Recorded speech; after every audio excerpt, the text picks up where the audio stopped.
বলেছিলাম যে আমার বার্থডে পার্সেল একটা আসা বাকি ছিল, তো সেটা আজকেই এসেছে। মানে আজকে আমার বার্থডে আর আজকেই এই পার্সেলটা এসেছে। তো ভাগ্যিস তোমাদেরকে দেখাতে পারছি আমার বার্থডের দিনে। তো কি আছে চলো এটার মধ্যে ওপেন করি। কি আছে কি আছে, কাঠিটা সাইডে রেখে নিই। কি ড্রেস এটা, ও মা দেখো কিউট একটা বেল্ট।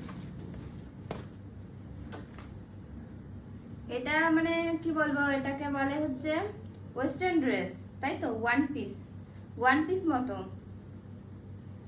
আর এটা মনে হচ্ছে বেল্ট, এই যেখানে। তো এটা হলো আমার বার্থডে ড্রেস। আর আগের গিফটগুলো তো তোমরা আগের ভিডিওতে দেখেছো। তো চলো আজকে কিন্তু আমি এই ড্রেসটা পরেই কেক কাটিং করব।